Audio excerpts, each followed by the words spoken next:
Hey everyone, today in this video, I'm going to walk you through the map settings for the Dreame D30 Ultra. If you're interested in the D30, the link to it will be in the video description. We also have linked our top robot vacuum, wet dry vacuum, and cordless vacuum picks. And we have a link to our daily vacuum deals website. So be sure to shop all of those deals in the description down below. So here's a look at our D30 Ultra within the Dreame app.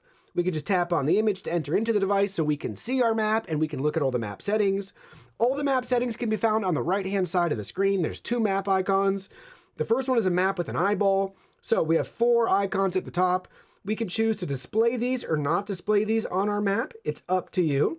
And if you want to rotate your map in 90-degree increments, you can do that. And then we have two map styles, 2D and 3D. All right, so that's map display, very easy. The next one is map editing. You'll spend most of your time here. For map 1, which is our current map, we can rename, backup, restore, or delete the map. And then below that, we have multiple icons to go over. We'll start with the first one, that's room partition. We can learn more about that in the top right-hand corner. We can merge, divide, and hide rooms. So that's what you can do with this section here.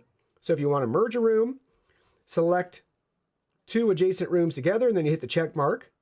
If you want to divide a room, just tap on a room, and then you have this little line, and you can divide it how you see fit.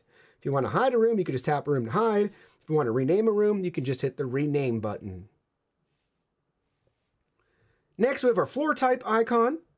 So for here, we can adjust the floor material, select a room, and then select and set the floor material. So here's our options: tile, floor horizontal, floor vertical, or other. So you get the idea, you can build that out. Then we have our no-go zone and virtual wall.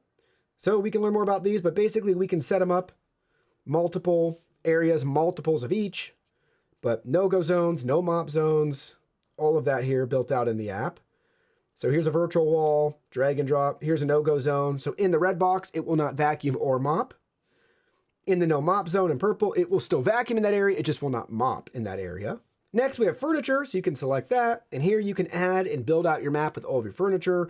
I know for the pet supplies area, you need to add some pet stuff to enable a pet-specific feature for this vacuum, but I'm not really sure, honestly, what the other furniture does or doesn't do. I don't use it myself personally. I don't ever want to spend the time to do that, but if you really wanted to, you could add the other furniture in here.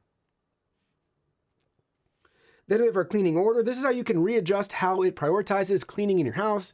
Maybe for some reason you want it to clean your bathroom first or your bathroom last and your kitchen first, whatever it may be, you can configure that setting right here. Just slide to reorder, right? So everything's just drag and drop and slide around. You can configure the clean exactly how you want it. Then we have threshold ramp. So this is pretty cool. Basically, you can identify passable thresholds for the vacuum, impassable thresholds for the vacuum, and you can identify ramps that you might have built and wanted to use to help it get up a threshold or something like that. So the angle should not exceed 12 degrees for your ramp for those that are building.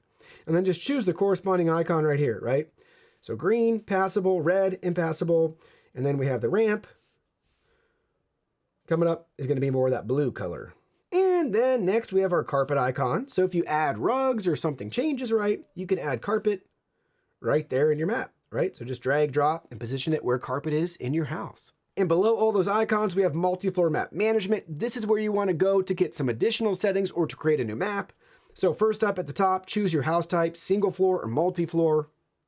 And if you choose multi-floor, you'll have this option at the bottom to create a new map.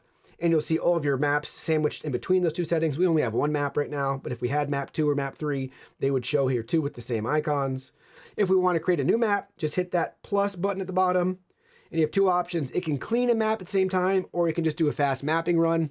I would highly recommend just doing fast mapping first, then configure the map how you want it, and then do your clean. Next up, we're back on the main screen here. Top right-hand corner, we got 3 dots. I want to show you how to get to these settings again. So obviously we can browse our features here, and we can use that search bar at the top and select map, and that would bring up multi-floor map management, and that's another way to get to those map settings right there. And speaking of map settings, we have a couple more things we can look at that I count as map settings because they involve the map. At the very bottom, you'll notice like the bottom lower third, there's 3 tabs: room, all, and zone. So we can use our map right here and then place specific cleaning zones on it. Or we can clean everywhere by selecting all. Or we can clean select rooms, right? Just a one-off for room 3. Maybe we want to do room 3 and room 4. right? Or maybe we just want to do room 1. I don't know, whatever it may be, you can choose to clean that way as well. But overall, there's a lot of map settings and customization options with the Dreame D30 Ultra.